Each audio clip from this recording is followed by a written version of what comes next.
What do we got here? $10,000 gold certificate from the year 1900. Sweet. It was just a convenient place to put your gold, was with the federal government, because it's pretty tough to put $520 gold pieces in your pockets, you know? It'd be difficult. These are no longer negotiable. You can't take it to your bank, get $10,000 for it, but they're extremely collectible. My asking price is $8,500. There's no way in the world I can sell it for a dollar under $6,000. I mean, it is really, really cool. Is this one of the ones thrown out the window? It was, yeah. That came out of the fire in the post office storage building, December 1935. Started as just a small little blaze, one alarm. They were looking around seeing all these boxes full of paper. They thought it was just fuel for the fire, so they started throwing everything out the windows, and then all of a sudden there was these $10,000 bills everywhere, and people started grabbing them. Absolutely. But, you know, and then they got home and they put it up to the light and saw that. Payable only to the treasurer of the Federal Reserve Bank or a Federal Reserve Bank. These have all been canceled. Yeah, 1933, Franklin Roosevelt comes along. One of the economic ideas he had is the confiscation of gold in the United States. You could go to prison for having gold in your pocket, and you weren't allowed to have gold certificates because he thought if he could confiscate all the gold and raise the price of gold, he would cause massive inflation, which would help the economy. Okay, so it's already been graded, and it's a 63, which means it's well above average. I've seen probably half dozen of these things over the years. I've seen some of them that literally looks like it's a sponge and was completely ruined, and I've seen ones in really good shape. So what are you looking to get out of it? I'd like $8,500 for the piece. Ooh, that's a little pricey, isn't it? Well, no, the other 63s have brought 10 to 12,000, even though you can't spend one at your local bank. I'm thinking more like 4,500. I could probably do 8, but 4,500 is just... I'll tell you what, I'd go 4,800 bucks. You know, I guess I could be in the $7,500 range. And I'm stuck at like $5,000. Okay. No. Okay, well, thanks for coming in. No worries. Appreciate it. If you change your mind, come back and see me. Yeah. It is really cool. $10,000 bill that's not a $10,000 bill. Hi, can I help you? I have a 1652 copy of Elias Ashmole's Theatrum, Chemicum, Britannicum. In it is the secret to creating the Philosopher's Stone. What is that? The Philosopher's Stone was basically the secret manuscript to create gold. So the secret's in this book? The secrets are in this book. And I don't know why I have never read this book before. I have a 1652 copy of Elias Ashmole's Theatrum, Chemicum, Britannicum. I bought the book several years ago from an antiquarian book dealer. They say you can't turn lead into gold, but I'm hoping to take this book and turn it into cash. I believe this is a book on alchemy.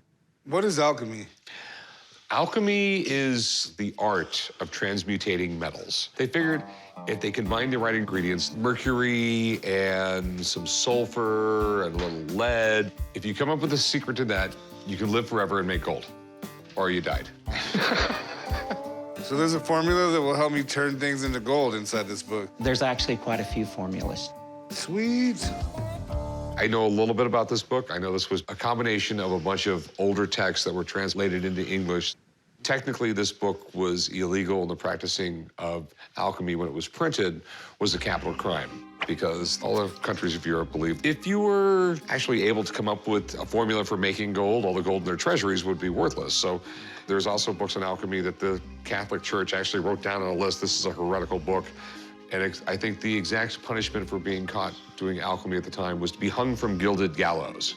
There were scientists genuinely trying to create gold and thought they might have created something, and then there was a lot of charlatans who were going around selling, you know, I got the secret manuscript, you know. It's a very interesting history.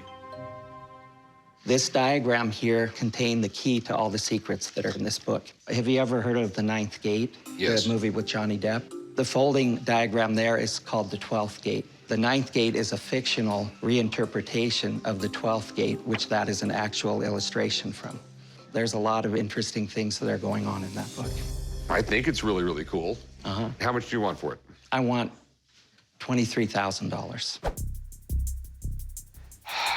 I need someone to look at it. I just don't know nearly enough about this book. That's great. Give me 5 minutes. No problem. I'm really excited to have someone come, take a good look at the book, and help us understand what its value is. Here it is, the Philosopher's Stone, Yes, all right. I know this book. This has sort of a fraught history. Up until about 1500, alchemical works, even though the printing press had been around for 50 years, were not printed because the idea was there was only a small circle that kind of kept this among themselves, and they didn't want the public to know. And it was very important influence on later scientists. Notably, Isaac Newton used this a lot. It was his most consulted alchemical text. Okay. What kind of condition do you think it's in? Let's see. Okay, because one of the things about this book is that it's really hard to find complete. It has the folding plate, which most copies don't have. That said, the thing that appears to be missing in here is a full-page engraved plate that's supposed to go here. In addition to that, looking at the condition here, this is a lot of repairs, and it's like full page. Like, it's really hard to tell here, too, like, if this entire piece here was missing. So what do you think it's worth? It's not a book that comes up that often. I've known a complete copy that's beautiful without all these repairs that's sold for over $30,000. But copies that are incomplete without that folding plate, $10,000 or less. So this one, with all the repairs and missing a plate, I would place more around $15,000. You're great. I think you turned this old dusty book into gold. I tried. All right, thanks, Chum. You're the Good best. seeing you. Even though this is not the ideal copy, this book is legitimately scarce. I don't think Rick would go wrong in buying this at a reasonable price. I absolutely love this. I'll give you $9,000 for it. I don't think I can do 9. How about 12? No. I'll tell you what, I'll give you 10 grand for it. That's about as much as I can go. I think it's more than a fair price. How about $10,500? You know what, I'm feeling very generous today. I'll give you $10,003. I'll take it. Sweet. Great. You wanna go write them up? Sure, let me get this book right No, here. no, don't touch this. Just write them up, please. Come on. Maybe you could just tell me some of those secrets so I don't have to read I that sure whole will. book. I think I can actually make gold with this. Hey, how's it going? Good, how you doing? Good. I have a medal I'm wondering if you might be interested in. It's a historical U.S. medal struck in 1826 for the completion of the Erie Canal. There's probably about 75 or so known today. That is really, really cool. Yeah, these were given out when the Erie Canal was finished. Yeah, it was kind of to celebrate the completion of that Erie Canal. And the thing was, too, I mean, this wasn't like the Panama Canal. At least the Panama Canal had really inefficient steam shovels. This thing had guys with shovels. Yeah, they're out there digging a ditch. The Erie Canal completion in 1826 was a major accomplishment for our country. I'm asking $2,400 for it. My wife and I are on our way to Mesa for the winter, and I decided to sell it to have some extra money for our vacation. I've gotten a lot of strange things in before, but I've never had one of these. Where'd you get it? Well, I collect historical U.S. medals, and I go to quite a few shows, and I picked this up at a show a few years ago. Okay. Yeah, the Erie Canal is like the first great infrastructure project in the United States. It was a couple hundred miles long. It was a canal that connected the Great Lakes to the East Coast. Because before that, literally, you had to go up all the way up to Nova Scotia and go in through that way, which was a much longer trip. Yeah. It opened up the United States, changed everything. Yeah. How much do you want for it? $2,400. And I think that's a very good deal, actually. Tell you the truth, I mean, it's one of those things, I've never seen one before, so I don't know if this is in decent shape or in bad shape. Do you mind if I call in a friend to take a look at it? No, of course not. That'd be fine. Okay, I'll be right back. Let me call someone up, Okay, sure. Rick is going to call on an expert. I hope the guy has seen metals in this condition before and realizes that really is a premium piece. What's up, man? Not much. How you doing? Oh, good. Good. Hi. Hi, I'm All right. Jeff. Nice to meet you. Nice to meet you. All right. Voila, the Erie Canal medal. That's incredible. Yeah? These are great. It's weird. They're literally metals, but in some level, I kind of feel like they're an artifact. They're just so representative of one of the great moments in American history, the completion of the Erie Canal. They were handed out to dignitaries, and they kind of got spread out all over the place. So their survival rate is reasonably low, and I don't think they were ever struck afterward. So this thing's almost 200 years old. That's cool.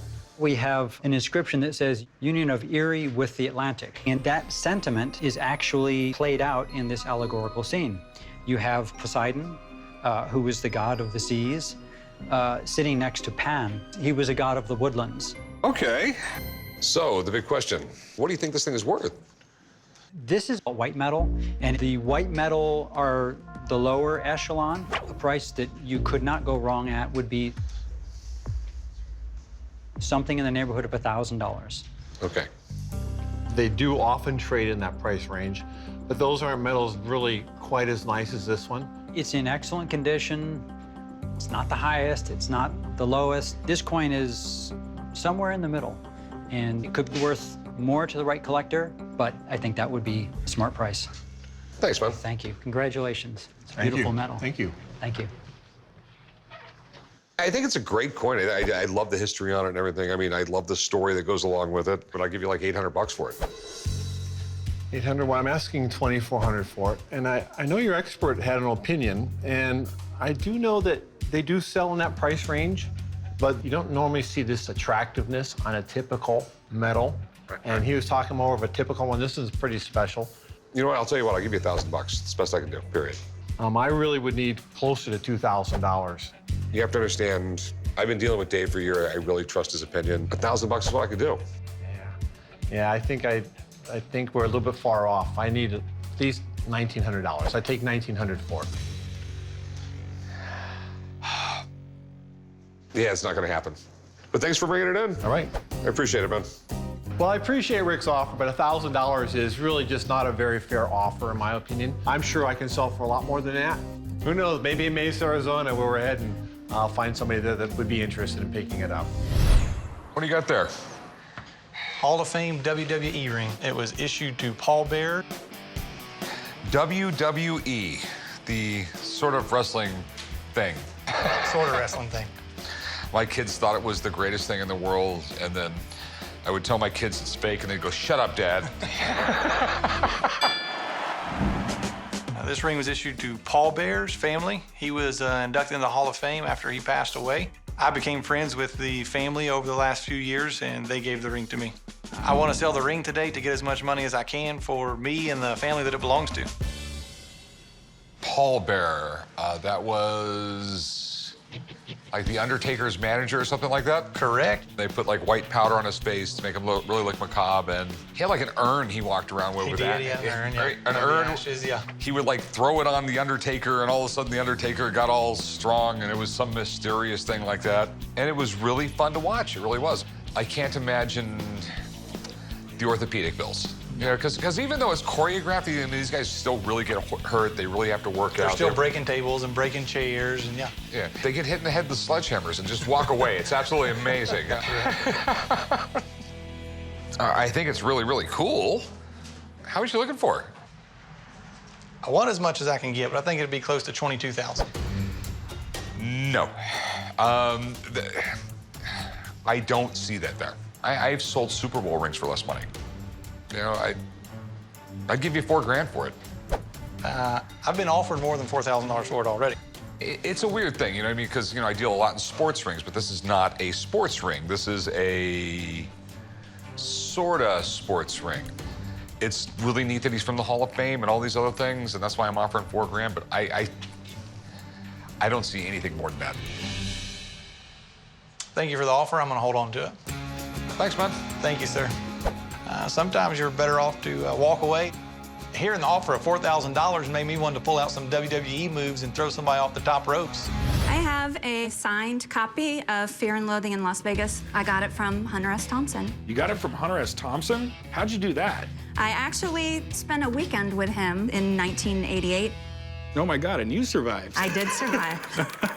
Hunter S. Thompson passed away quite a few years ago. I think the value of the book now is probably as high as it's going to be. In retrospect, I don't know that had I read the book ahead of time, I would have agreed to go and help him that weekend. Tell me about the weekend with Hunter S. Thompson. That sounds like a lot of fun. I had a call from a friend one night who worked at a resort in Phoenix saying, Hunter S. Thompson is here. He needs somebody who knows how to type to help him write an article.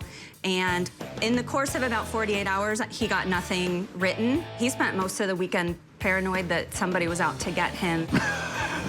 Yeah, the guy was crazy, but people loved him. He wrote the book in 1972, and then 1998, it got really popular because Johnny Depp and Benicio del Toro made the movie.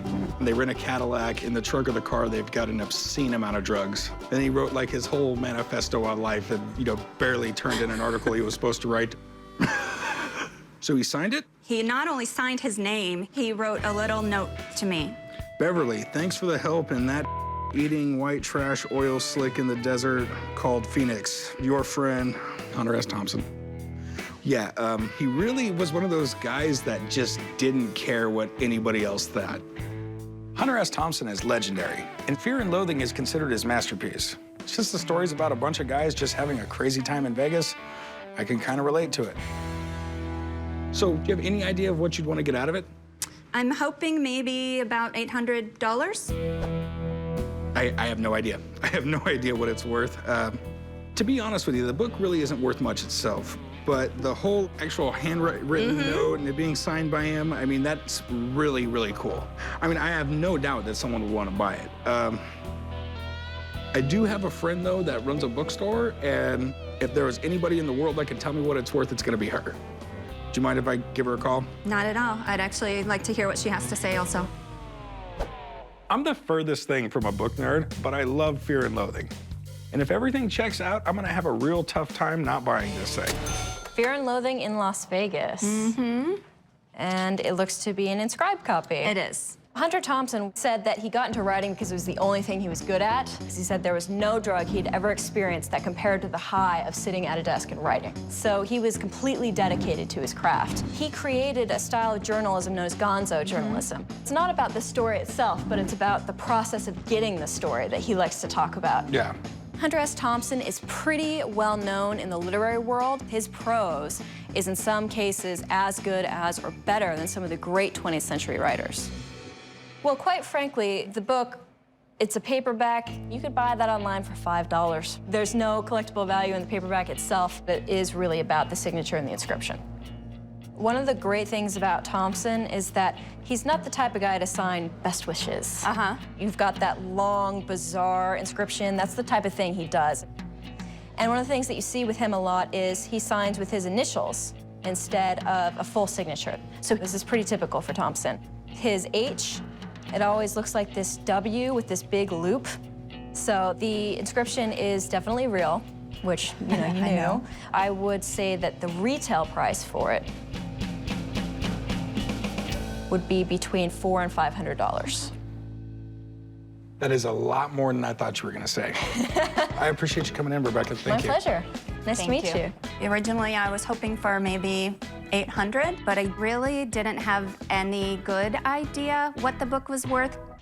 Strictly because I'm a big Hunter S. Thompson fan, I'll offer you $250. $250? How about $375? I gotta make more than 25 bucks off the deal. I'll go $300. It's kind of low. He did sign it personally. How about $350? All right, you got a deal. I'm not surprised that he was willing to negotiate up to $350 because I could tell that he really did like Hunter S. Thompson. I have $350 and I'm really happy I was able to sell the book. Got something here to show you, see if you're interested in it. It's an 1880 Knights Templar uniform. That's really, really cool. A man called John T. Long owned it, and he became a Knights Templar in 1889. And he joined the Secret Squirrels. The Knights Templar is an organization associated with the Masons. I have been a member for over 20 years. If they were guarding the Holy Grail, I never got invited to help. There was the original Knights Templar, and you know their whole story? I've been a Knights Templar for over 20 years. Oh, okay. This story of the Knights Templar is pretty damn cool. Some of the myths were that when they did originally go to the Holy Lands during the Crusades, they found the Holy Grail. They found the Ark of the Covenant. They found all of King Solomon's gold, and before you knew it, they were the most powerful organization in all of Europe. Next thing you know, everybody owes them money. And How's the easiest way to pay somebody off when you owe money? Don't pay him, just kill him. So this is his whole kit. Yes. All the embroidery on it is hand done. It's all in gold bullion and silver bullion. What makes this so unusual is this hasn't been touched in over 115 years, and all the silver is in beautiful condition. Okay. I think it's really, really cool. And what were you looking to do with it? I would like to sell it if the price is right. And how much do you want for it? $6,700. It's super interesting. It's amazing work. Here's my big problem. The only person who's going to buy this is nobody. Come on, look at this. It's very interesting, but I have the most beautiful gold, detailed Masonic medallions and stuff like that. No one will give me a dime for them. Maybe your temple thing will buy them off you at a massively reduced rate, but it's just too damn hard to sell. Thanks for bringing it in, and have a good one. Thank you so much. I understand it's a very difficult item to sell, but I wish you would have bought it. Hey, what can I help you with? I have a very famous guitar strap here, owned by the late Stevie Ray Vaughan. It's super cool. Stevie Ray Vaughan was an amazing guitar player, probably top 10 in all the blues players in the world. And his fan base is still out there today. Yeah, I still listen to his music. Yeah, I do too. Then again, I stopped listening to new music in like 1987. I'm coming into the pawn shop to sell my original Stevie Ray Vaughan guitar strap. I got the guitar strap at a estate sale, and one of his guitars recently sold at auction for about $600,000. So I'm asking $40,000 for it. This is really interesting. Stevie Ray Vaughan had incredible talent. I mean, he's up there with Pete Townsend, Jimmy Page, Jimi Hendrix, of course, all those guys. Generally, he played like a Stratocaster. Yeah. Which is sort of weird for a blues player, because usually they want something a little deeper tone, less twangy. Yeah, he was a big Jimi Hendrix fan, though, and of course, Jimi Hendrix was a Stratocaster. Yeah. He actually had names for all of his guitars. They were like red, and there was yellow, and there was a Lenny after his girlfriend's name was Lenora or something like that? Yeah. Okay. I mean, it's in decent shape. You'd figure this if you used it a lot. Do you have any documentation? Sure. The strap was originally sold from his close friend and manager.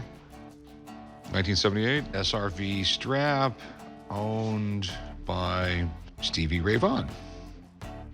Okay. Looks like it's got a little wear on it. Oh, you bet. That's all his sweat. It's beautiful. All right. How much do you want for it? $40,000. Okay. Quite frankly, that sounds like a lot of money. It is a lot of money. I think Lenny sold for about $600K. Okay. That sounds about right for one of his guitars. But the guitar strap, who knows?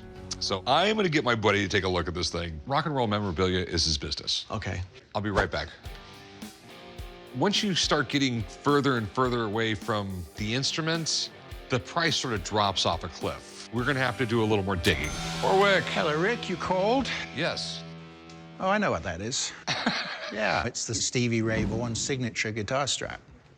All right. You look at any picture, and chances are it's 50-50. He's using one of these straps. Okay. It's a good-looking guitar strap. It's seen the service, this one. It's been worn. Well, he supposedly used this all the time early on. I mean, it's got good wear to it. It's got sweat on it. That's what I like. I like that. They mentioned sweat in here. They talk about it. Yeah. There's a helper to Stevie Ray Vaughan, and he's swearing that he got it from Stevie Ray Vaughan. It's probably is.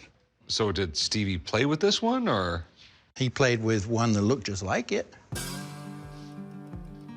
These were commercially available for all through the 80s. When you want a value to something, you've got to find out if it's 1 or 5 or 10, because it makes a big difference. So if somebody pays a lot of money for this, they want it to be the only one. So what do you think it's worth? There's a good market for his guitars these days. So it stands to reason that you should get a good amount of money for a Strap. Especially this one. So I'm putting a value of $7,000 to $10,000 at auction. Okay. The value sounds kind of light because this was his first music note strap.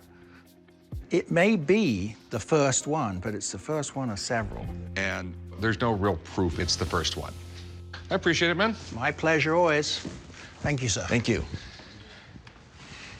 All right, I mean, it's really, really cool. I think 40,000 is like astronomical. A little bit high.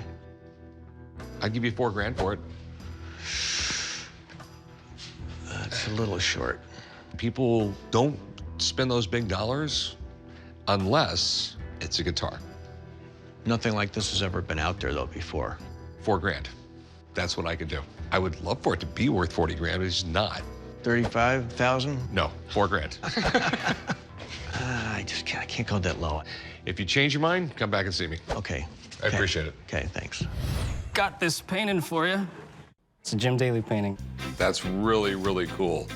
You know, my dad lost like 40 or 50 pounds and grew a mustache. He'd look a lot like that, probably. Jump off a bridge, Ricky. I definitely respect Jim Daly as an artist. The reason I'm selling this painting today is I started my own business, and the economy being the way it is, you know, you kind of got to do what you got to do. Today, I'm hoping to get 13,000. The least I'm willing to take is 7,500. Where did you get it? My dad was a mover. Guy decides to tip him out with this painting. This was a tip? Wow. Jim Daly is a contemporary artist. He's pretty popular.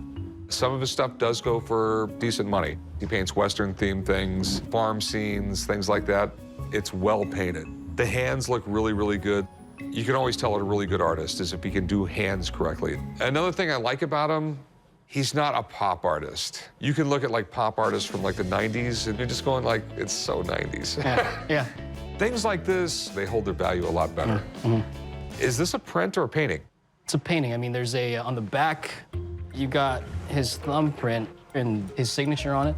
Master prints filed with, okay? That's what scares me because it's on canvas, but they got some incredible printing technologies right now. They can print what looks like a painting on canvas. Jim Daly is a big name in contemporary art. His items are in museums all over the country. But last thing I need is to shell out money on something that's just a print. You got a dollar figure? I was thinking 13,000. Okay. My big concern is that it just might be a print, okay? I have a friend who owns an art gallery, and I think he's actually still here. He was down here looking at some other stuff for me. So let's lay this down real quick. Let me go find him. Okay. Printing technology has gotten so advanced, unless you have a trained eye, you can't tell the difference between a painting and a print. Hey, Brett, you want to come down here real quick? Oh, sure. We have a Jim Daly print or painting. Okay. You know, the closer I look at it, it looks like it's some sort of fancy printing technique. I mean, if you look at the back, you'll see that it says Master Prints filed with. Now, do you know much about Jim Daly? Not really. Okay. Jim's a contemporary artist. I think he's still living and painting. He really concentrated a lot on early images of America pre-World War II. Just lots of real vintage Americana. And again, very technically proficient. Let me take a closer look at it if I can. Can we lay it down? Jim Daly really does a good job evoking a sense of nostalgia. You want the viewer to be able to input their own lives into the scene, and I think that's what he does really well. I've seen printing on canvas before, and I don't see the brush strokes like I should. Well, a lot of artists work with a heavy palette. He never really did that. He had a lot of smooth contours, very much graphic in style. I'm gonna flip it over.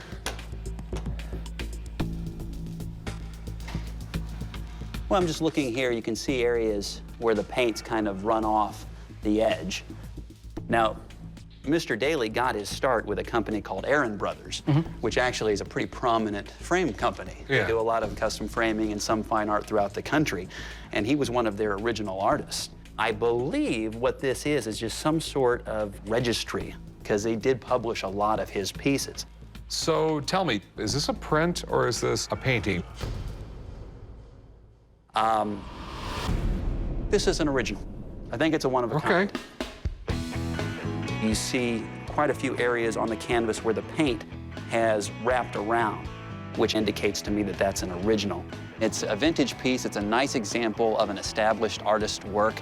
Plus, I kind of get the feeling that Rick really likes the work, which is the most important thing. All right, so what's it worth and what's the market like? In a retail fine art gallery for a piece this size and quality and condition, you'd probably be looking at about $10,000 to $15,000. Really? Mm-hmm. It's good to hear. It's a beautiful piece. Thanks, man. I Hey, appreciate Rick, it. Absolutely. I'll get back to work over there. Nice to meet you. Thank you, Brett. All right, good luck. Thank you. So, how much you realistically want for it? Realistically, I want 13. How does it feel to want? Start at 10. No, I can't. I will give you $6,000. Can you do 8.5?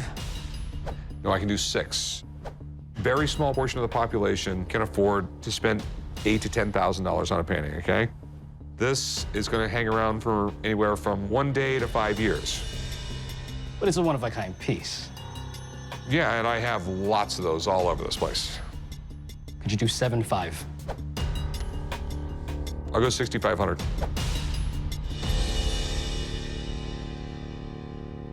6,500. 6,500. Deal, man. Cool. Definitely gave me a tough negotiation. I did go under what I actually came here for, but you know what? This will definitely help me out in my new business. Hey, how's it going? Good. How are you? That looks heavy. Yeah, it's not too bad. Yeah, let's put this down there. Thank you. Door knocker? It's a knocker. I have a door knocker from MGM Studios from 1924. I got the door knocker from my husband. He was an antique dealer in LA. I have an amazing collection of cool items that he has left me. This right here is like super cool.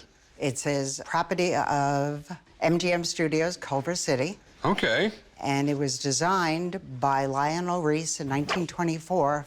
That was the mascot, the lion. Okay, yeah. Leo the lion.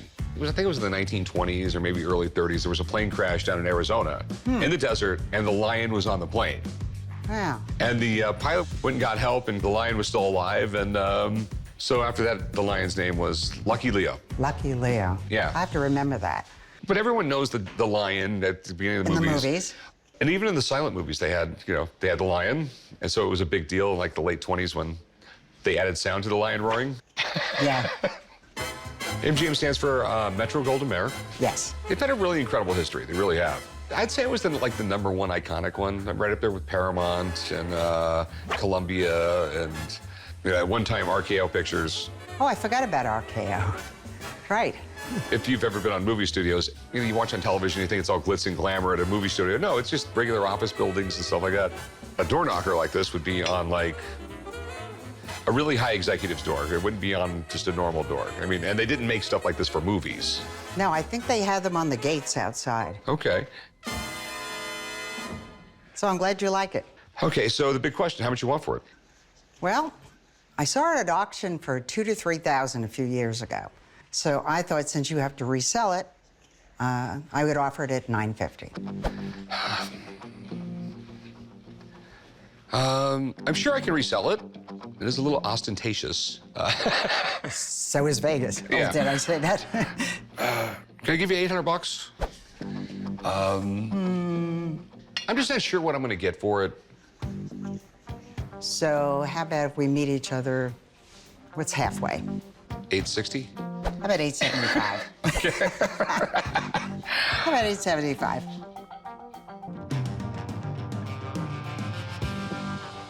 You know what? You got a deal. This is really, really Good. cool. Well, thank you. Yeah. I'm glad you appreciate it. All right, I'll meet you right over there and we'll do some paperwork. Thank you. I'm going to put this on my office door just to piss Corey off. What do we have here? I have a postcard of the Rolling Stones. Okay.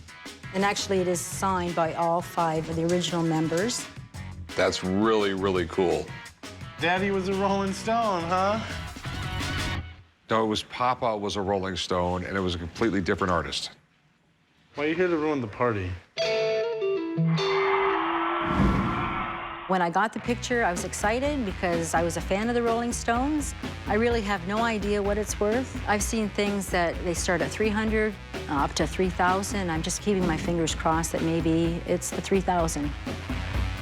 Where in the world did you get this? It was about 30 years ago, and I traded it for an antique dresser. A friend liked the dresser, and I liked the Rolling Stones, so we traded. Okay, cool. They look pretty young right there. Were they still in high school or something? Not high school, but barely out of it. This is the early 60s. This is the way the record companies marketed young bands back then. Remember, it was the early 60s, not the late 60s, so they were supposed to still be like nice boys. I mean, it's a really old promotional photo. Do you know how she got it signed or anything like that? I don't. I think she got him signed at a concert, but I'm not 100%. Okay, because I can tell you right now, it's a rare thing to have something signed by the original early Rolling Stones. It really is. So the original members were Mick Jagger, Keith Richards, Bill Wyman, Charlie Watts, and Brian Jones. But Brian Jones drowned when he was just 27. Mick and Keith have been the heart and soul of the Stones for over 50 years. But Brian Jones is the guy who actually started the band. And since he died so young, memorabilia with a signature on it is really rare and really valuable. Do you have an idea what you wanted? Oh, I don't know. 50 bucks, 100 bucks? No, I'm talking thousands here. Maybe 3,000. There's some issues going on with this, though. Is you there? saw that. Like there's massive tape. There's tape over signatures. when I got it framed, I wanted the signatures preserved. And when I took it to the professional, this is what he did. And I didn't realize it till I took it apart about 2 weeks ago. Yeah, they're still there, but it really affects the value. Because when people want these, they want them, you know, I mean, the cleaner, the better, okay? But there's still the 5 signatures on there. All right. Do you mind if I get someone to look at it? Yeah, I'd love that. All right. I have a friend who's in town right now who really knows what he's doing when it comes to stuff like this. Okay. I am going to give him a call. I'll be back in a few minutes. Okay.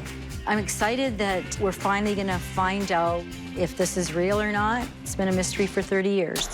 How's it going? What's up, chum? What's happening? Check this out. Know how much you like rock music? I love rock music. Yeah, the Rolling Stones, the original members. That's really a great photo of these guys, very early too. And we know it's still the original guys because Brian Jones died in 1969, drowning accident. So we could date it 62 to 69 roughly. The Rolling Stones are kind of like top of the mountain. You've got the Beatles, and no one can touch the Beatles. But the Rolling Stones are right there in terms of popularity. Rolling Stones memorabilia goes through the roof. Anytime it's genuine, it's instant gold. Rick, tell me about your concerns. Well, first off, are they real? And if they are real, how bad is that tape all over them? Of course. The tape does affect the value, though, because you're altering the piece. Okay. I mean, if the signatures are real, and if they check out okay, there's not too many surviving pieces from that period of the Rolling Stones. It's a pretty rare piece. Okay, so do your magic. You know, Rick, this isn't really magic, it's science. Whatever, just do it. All right, Rick, what I'm gonna do is I'm gonna use the Pro Scope on this. It lets me kind of go in here and figure out if these signatures are live, first and foremost. And I'm starting to take a look at here, and I see some ink formations. And right in this area, I see some overlapping, which indicates to me, yes, it was actually penned by someone. But who was it penned by? We have to get to that next. Okay. Next thing I'm gonna do, guys, is I'm gonna go into my database. The first thing I wanna do is I wanna pull up known examples of these guys, how they signed back in the day. So 1962 to 1969, we have to start looking at their signature styles from that period. You know, some of the things I'm starting to observe already, when I look at the piece here, I'm starting to see some stuttering, some pausing, compared to what I know is genuine and real. I'm starting to see some big-time differences. especially with Brian Jones. It looks like someone went into the Brian signature and stopped after his A, which isn't a good sign. If I had to take a look at Keith Richards, the Keith Richards that's featured on this piece here is so different in letter, shape, formation. The sizing is different. I'm noticing someone's trying to mimic kind of what Keith did. But ultimately, in the end, I think that's what you have on this entire piece here, is where someone is trying to kind of mimic the Rolling Stones. Okay. All right. Oh, well. Sorry. Thanks, man. Sure, good to see you. Back in the 60s especially, a lot of times at concerts, the manager would sign photos and hand them out, which could have been this case as well. I mean, it's the only way that they could kind of fill that demand, because everybody wanted a piece of the Rolling Stones at that time. Should have kept the dresser. Well, I'm a little bit disappointed. I wasn't sure, all these years. Thanks for coming in. Okay, thanks a lot. Take care. Well, it's a little misleading when somebody signs somebody else's signature, but it's still a cool picture, and it has been with me for 30 years, so I'll keep it. What is that? This is a Blackstone Vanishing Birdcage. By Harry Blackstone? Yes. This is really, really cool. I mean, people today don't know Harry Blackstone like they used to, but he was literally in a league with Harry Houdini. Mm-hmm. And where did you get it? I was married to Harry Blackstone Jr., and I was the one who was shot from a cannon, cut in half with a buzzsaw, turned into the tiger. That's what I did. The Blackstone Vanishing Birdcage was made famous by Harry Blackstone Sr. and then my late husband, Harry Blackstone Jr. It's a famous piece. So I'm going to ask $3,000 for it. Harry Blackstone Jr., he was like the very first big production magician on the Strip, right? Yes, it was also on Broadway, because we had like the longest running show on Broadway and things like that. And the Birdcage was featured in every show. His father, Harry Blackstone Sr., started performing it in about 1913. So this piece is somewhere close to 100 years old. So that is really neat. I know the father, he was in vaudeville. A lot of people don't understand it today, but like in the 1920s, the movies didn't even have sound. I mean, so that's why vaudeville was so big. And if it was someone like Blackstone, it was a big event on Friday night. So how is this like a trick? Well, he would come out holding it and invite anywhere from a half a dozen to 50 kids up on stage who would all put their hands on it. And while everyone was holding it, it would vanish. Okay. So can you make it work? No. It's really cool that you had father and son magicians that were just as famous as each other. So if we have one of their original tricks from someone who was part of their stage show, that's cool. I'm just trying to look and see how it works. I mean, it's put together weird, I can tell you that. So there's something going on there. You can tell by the wire and everything, it's really old. So one thing is, did that have feathers on it at one time? No, it never had feathers. Okay. And it was made by his great uncle, Harry Blackstone Sr.'s brother, Pete. Okay. I mean, it's really, really cool. And I'm sort of fascinated. I really want this one for the shop. And I want to know how it works. You're looking to sell it. Yes. And the whole thing is, how much do you want for it? Well, I'm going to say $3,000. Okay, and I don't know if it's worth $500 or $10,000. I do have a friend who is really big into collecting magic stuff. Oh, who is it? It's Murray the Magician. He's a good friend of mine. And I have known Murray since his hair was normal. all right, I'm gonna go give him a call. I'm gonna see if he can come on down. I know he'll fall in love with this. But he'll help me figure out what it's worth, okay? Fair enough. Hang out a few minutes, and I'll be right back. Murray is a great choice because so many of the younger magicians in this day and age don't know the history of magic, but Murray does. So I think he's a great one to give a very honest appraisal. Good seeing you. You well? I'm fine. And yourself? No complaints. And I see something that looks absolutely amazing in front of you. Now this believe it or not, is one of the holy grails of magic. This is from Harry Blackstone Sr. And Junior used it as well, Yes. I'm sure. And as you know, in magic, the Blackstone is a huge magic name, not only by one man, by two, Senior and Junior. They used to open their shows with this small trick. I mean, nowadays we open tricks with massive things. We produce cars and trains and all that to open a big show. This is what they would open a massive theater with. He'd walk out, stand on stage, hold this in his hands, and literally in 1 second flat, the whole cage would actually vanish from his hands. And to this day, in the world of magic, it's probably one of the greatest magic tricks. The Blackstones were really influential in magic because they were the last of the tuxedo tails, bow tie magicians. They were a huge magic family, not only one magician, but two. So Rick, on this item, what are your concerns with? Okay, so how does it work? Rick, it's magic. He would hold it in his hands and it would disappear. And the great thing is if you do end up getting this, you will actually learn the secret. That's the bonus. But the greatest thing with this is even when it was filmed on TV, they would break it down frame to frame and you could not catch the vanish. It happened in one frame. That's how great this vanish of the trick was. Okay. You want to show me how it works? Rick, it's so fragile. This is over 100 years old. So what's it worth? This cage, you know, like I said, it's one of the classic magic props. And you're getting it right from the estate. So the price for this one, in this economy, in this day and age, is between $3,500 and $4,500. Okay. Sir, thank you so much. Thanks, good luck with this, and good luck with your magic career. I'm looking forward to seeing you on the strip. If Rick makes a deal on this and actually does own this item, I think Rick will be able to move it pretty quickly. It's a cool piece of magic. So I'll give you $2,500. How about $2,750?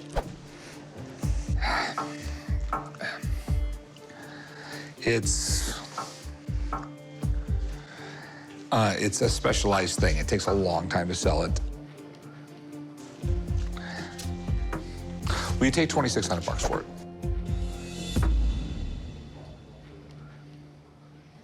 I'll take, yes, $2,600. Okay, it's a deal. Okay, thanks. Great. This is really cool.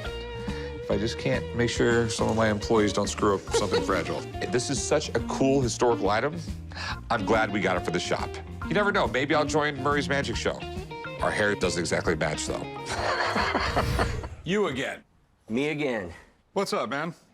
Not much. I have John Wayne's hat from the man who shot Liberty Valance.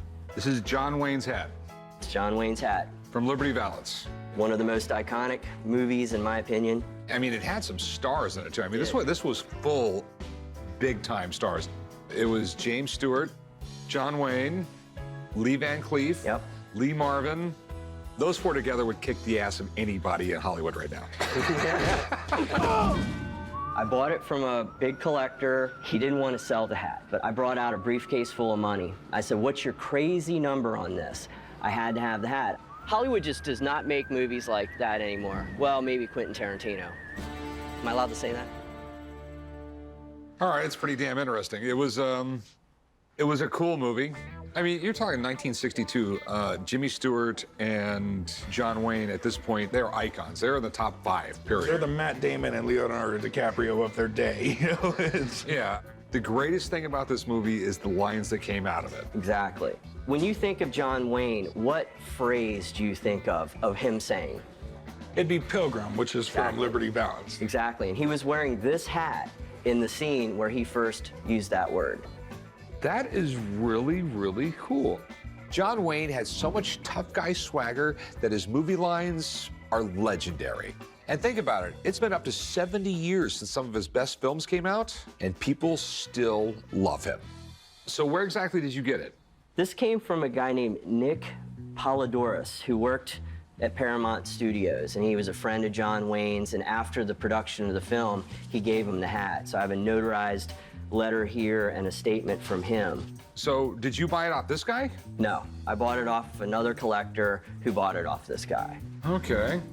I have some pictures here of him wearing it, and you can see the band and the cord and the creases. But the most important thing is there's a scene where he shoots the paint cans, and Jimmy Stewart gets paint all over him, and he punches John Wayne. And I think this is some of the paint splatter here. Okay. One other thing, it has a little tag in here saying John Wayne #2, and I believe he wore 3 different hats in the movie. All right. So how much do you want for it? $95,000. $95,000. I mean, it all looks fairly legit, man. I mean, it looks good. The thing that's got me concerned, the movie was in black and white. It's hard to tell if the colors match. Color. Before I put that kind of money out, I want to be 100%. I want to be 200% sure. That's just the way it is. I mean, it's a lot of money. Yeah. Do you mind if I have someone look at this? I mean, there's no one who knows more about John Wayne than this guy. Sure. I'm going to give him a call, get him down here. He'll look at it. He'll know right away. Okay. This hat is the one John Wayne wore in The Man Who Shot Liberty Valance. I have photographic evidence, and to me, photos just don't lie. It's John Wayne's son. That's John Wayne's son, yeah. Yeah. My buddy Ethan should be able to tell us if this is his dad's hat. Wow. That is cool. Is this your dad's hat?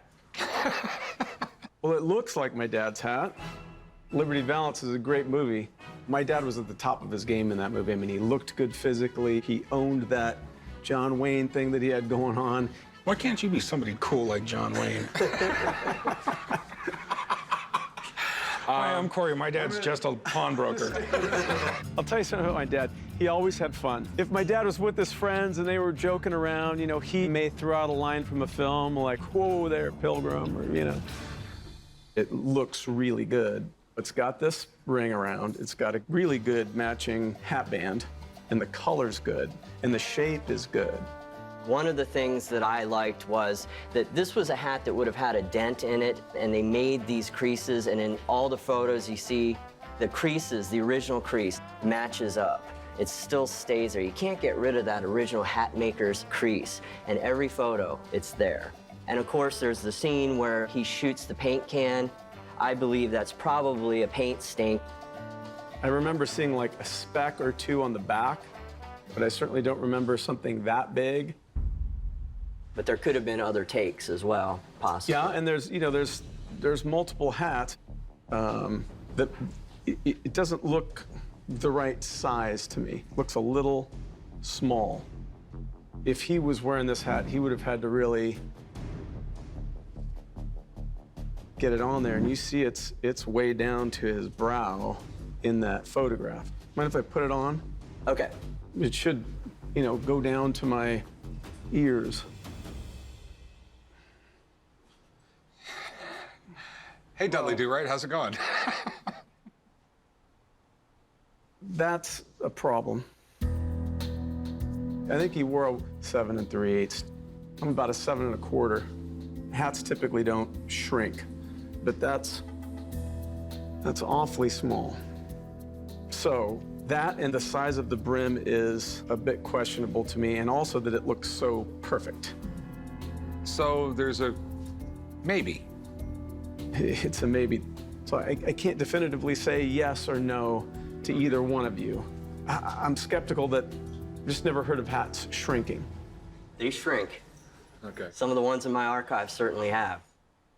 Thanks, Ethan. Did my best. Just because the hat is a little bit smaller than what John Wayne's actual size was does not mean it didn't shrink. That should not kill the authenticity of the hat. There's got to be a way to 100%, without a shadow of a doubt, prove it was his or it wasn't. Sure. But at 95 grand, we just can't pay it. Okay. You know, I can't give you any type of big money. Figure out a way to prove 100% that it's his. Come back, I'd love to buy it off you. Oh, and you know I will. Okay. All right, man. All right, thanks. Appreciate it, buddy. All right. I'm gonna have some photo analysis done on the hat and match it up forensically beyond a shadow of a doubt. Then I'm gonna come back and show the guys and prove them wrong. So I had a customer send in what he claims is the original 1986 cover art for the Beastie Boys' License to Ill album. Now, he wants $50,000 for it. I just talked to my rock and roll guy, Warwick. He's saying it's probably worth $5,000, and he wants my art guy, Chad, to check it out. So if Chad has the same value as Warwick, I'm really gonna have to fight for my right to negotiate if I think I even got a chance of getting this. Beastie Boys, 1986. I remember that I had to fight for my right to party when I was 16, too. Well, have a seat. Have a seat. Take a look at it. Thanks, man. This is really, really cool. This was in the 100th Greatest Album Covers, so there's been a lot written about it already. Rick Rubin came up with this concept when he was taking the Beastie Boys, who were a punk band, and he added a little bit of rap to them. He had just read a Led Zeppelin book, and he wanted the Beastie Boys to have a jet of their own, but he wanted to do a little kind of a sarcastic bent to it. So he got the artist, who is a graphic artist named World B1, or David Gamble, and brought him the concept, gave it to him. This is the product. So the owner of this says it's an original charcoal sketch. The one thing that I would say about this isn't the final product. Obviously, it's not even in color. When he first did this, we know that he used a collage of a lot of different planes, and then he put it together and then went over it with water crayon. It's not the camera-ready piece. It's a progressive sketch leading there. So that's why you have the Mylar, and they have some of the little notes. This was supposed to directly rip off the Harley Davidson. That was the intention of it at the time. Okay. One of the fun things about this, too, is it was made to where if you folded the album art, it looked like a little blunt. Okay, sort of like the back of Mad Magazine where you'd fold it. Exactly like the back. Okay, all right. So how many drafts would it take to complete a final cover? You know, it's hard to say. Could have been a lot because he was experimenting with different aspects of it till he got to the finished product. So what's it worth? The most important version, the one that's really the money shot in it, is going to be the final camera-ready product. We know in 2013, another very reputable appraiser put the camera-ready version at $15,000. This piece is really great, but it's not the color piece. You know, I'd say $5,000 to $7,000. Yeah. All right, thanks for looking at it, man. Hey, thanks for showing it to me. That's super cool. I'll walk Chad out. Yep. I gotta pass that vending machine. You want something, Rick? No, I just want it to be 1986 again. Hey, Jim, how's it going? Yeah, Rick, good. How you doing? Oh, pretty good. So I had my buddy Warwick. He's the #1 guy on rock and roll memorabilia in the world. He's looked at it. Chad, my art guy, has looked at it. And here's what I was told, okay? This right here it's a work in progress. This is a study. We don't know how many there was. We don't know if there was 5 drawings that got to the original drawing in the color, or there was 20 or there 30, but it was one of those. The big problem is it's not the artwork that was photograph ready and made the album. Do you understand what I'm saying? I totally get it. Okay. And the artist basically is only really well known for this painting. And basically they both told me it'd probably retail for like $5,000. Okay. Okay, and I think it's pretty amazing. It'd probably sell quick. I have some customers I know would be interested in it, so I'd give you a 4. I tell you what, Rick, we're gonna be way too far apart on that, unfortunately. I like it a little more than that, a lot more than that. The price that you offer me, I get it. I know you did your research, but for me, it's just not worth it to let it go for that. Okay, I can understand, especially if you're asking 50, but I literally researched it to death. I had like the best guys I know of to look at it, and that was their opinion. All right, so I'm gonna box it up and send it back to you. I mean, what are you gonna do with it? You know, I think I'll hold on to it for a little while longer. All right, man. Thanks for letting me take a look at it. You'll get it in a few days, okay? Thank you so much, Rick. All right, have a good one, man. Bye-bye.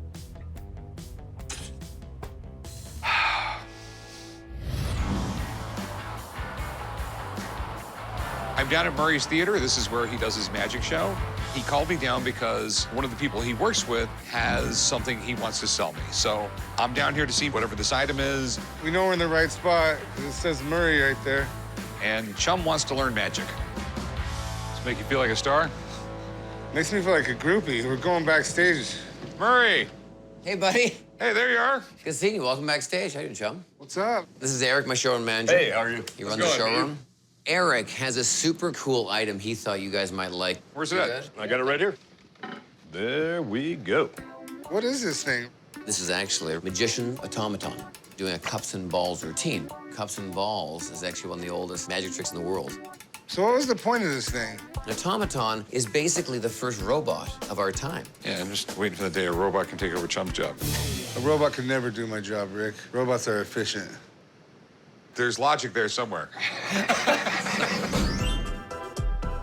I have this really cool automaton that's pretty old, I think, and it looks magical. And I figured I'd bring it down to Murray since he knows everything about magic, and I know he's friends with the guys at the pawn shop. It's just been collecting dust, and I thought it might be worth some money. I'm gonna let you guys discuss this. I'm gonna grab a couple things before we open the doors. All right.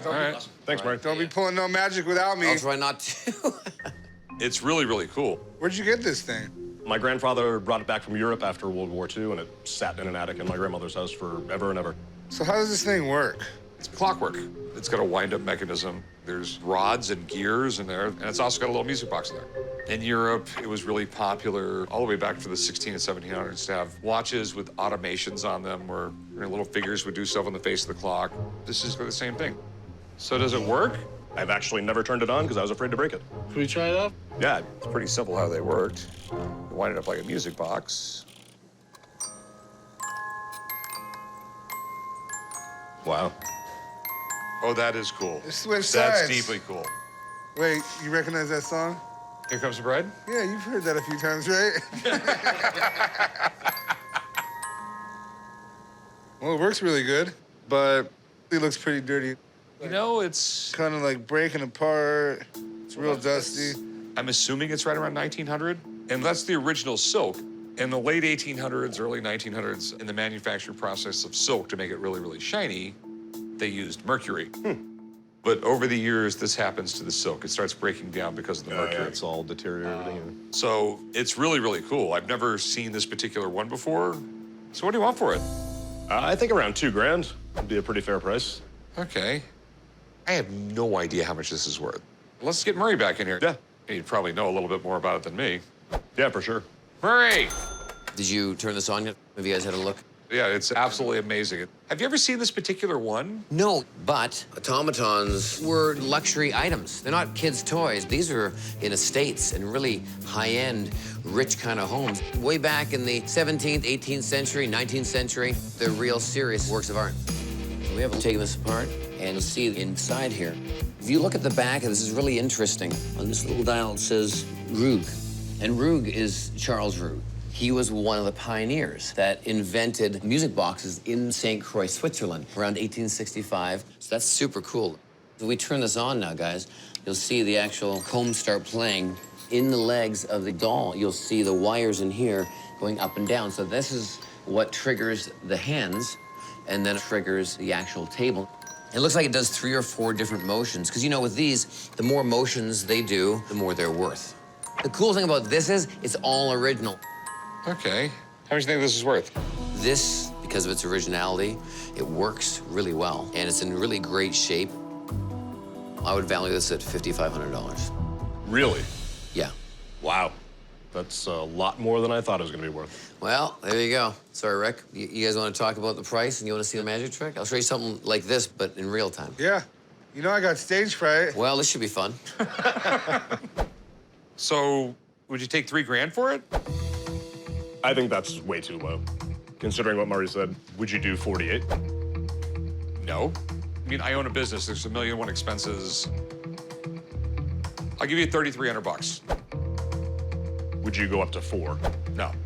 I'll give you $3,500 and not a penny more. You know what? It's been sitting in my grandmother's attic. I'll do 35. Sweet. All right, awesome. Now I'm gonna go find Chump. All right, good luck. Thanks. Hopefully Murray made him disappear permanently.